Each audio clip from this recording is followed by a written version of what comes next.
Arsenal, despite them having a record-breaking season, um, this season when it comes to the most amount of wins that they've ever had in the Premier League era. Arsenal, by the way, this is a historic, legendary club. The most amount of wins that they have this season. I believe they conceded the least amount of goals this season. There was a lot of stats whenever the Arsenal and Mikel Arteta were getting presented at the end of the game. When Mikel Arteta was talking to the fans, there was a lot of statistics that was bringing about, and it was kind of remarkable the amount of records that they broke, the sheer dominance of their defense, and the fact that they finished 2 points off the title. By the way, 89 points is remarkable. Still, 89 points. It is remarkable. That is a remarkable amount of points. And a lot of nowadays, with the amount of money that Manchester City are able to spend nowadays, that's not enough. But a normal Premier League era back then, that would have been more than enough. Well, I mean, you look at it throughout the season, beating West Ham 6-0, Burnley 5-0, Sheffield 6-0. That is the first side in English league football history to win 3 successive away games by 5+ goals. 3. They only conceded 29 goals, which is 5 less than any other team. And that is their best that their defense has been in 20 years. They had more points than the team that won the Premier League as Invincibles. They finished with more points than the Invincibles team. They had their goalkeeper won the Premier League Golden Glove, keeping 16 clean sheets. That's because of the strength of the defense. As you know, even him, he was solid. But no, it was dominance. It was dominance. They were so good. The consistency. They struggled earlier this season. They were dropping a little bit of games here and there, a little bit of struggle earlier in the season, which ended up biting them when the time comes. But they were able to rediscover some of the good form that they were on last year. They were able to maintain. They integrated Kai Havertz in brilliantly. He started being a massive, massive part of the team. So, it's just disappointing if you're an Arsenal fan, the way that you were able to, dominate this season and not being able to get any sort of silverware, no FA Cup, no FA Cup, and maybe this is kind of like a wake up call to Mikel Arteta, who's only won 2 trophies in 6 years. Maybe he should take the EFL and the FA Cup more seriously next season, because Jurgen Klopp was kind of at a crossroads too a few years ago, where he had all the years of dominance, but he only had a Premier League and a Champions League. He only had a Premier League and a Champions League to show for it. Then he did start taking the EFL Cup and the FA Cup more seriously. Won 2 EFL Cups, won 1 FA Cup. Maybe Mikel Arteta needs to start doing that, because he needs to add to his trophy cabinet. Because if the success doesn't start coming in Europe, and he's continuing not being able to get over the line in the Premier League, then he's gonna need some sort of trophies, to back himself with as a protection. Not saying he's gonna get sacked or anything. He's really beloved at the football club and everything. But that can change really quickly. You saw the way that Arsenal fans, they turned on Arsene Wenger.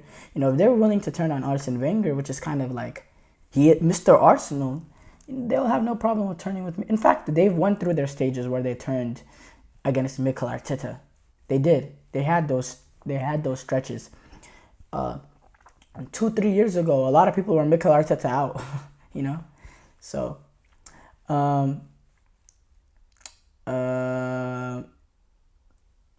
Now, does this second place feel different from last year's second place? Yes, I think this second place, they had a more sense of belief.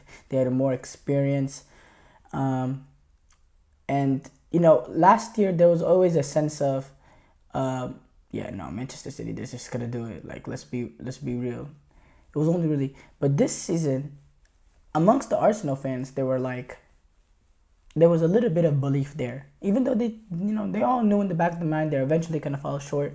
There was a little bit of belief. I mean, there was all the way belief to the last day where I was looking like Arsenal fans. They're they're like very very they're looking very disappointed when Foden was able to get the goals against West Ham, and in my head I'm like, what did you expect? You expected West Ham to do y'all a favor? West Ham to get a result at the Etihad with Manchester City having all to play for and West Ham having nothing to play for? Like, at least maybe if West Ham had, like, back then when Man City were playing QPR, it didn't end up mattering at the end. But QPR was playing for something when, relegation. That ended up not being matter because someone else dropped points somewhere, so, QPR was still safe. But they didn't know it at the time, and QPR were playing for something very, very important that City had to take care of. There's none of that this year. Since 2024, Arsenal won 16 out of 18 games. They scored 54 goals, and they only conceded 9. But Manchester City, they went unbeaten in 2024. Arsenal did lose that game to Aston Villa, which that was the game that they dropped points that allowed City to find the hole in the crevice to get there.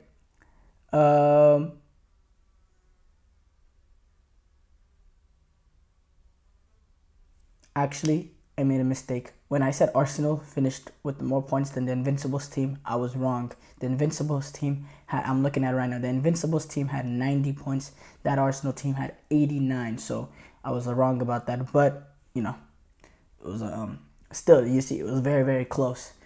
But they did set a club record of 28 Premier League victories. And they scored 91 goals, which is a club record in the Premier League.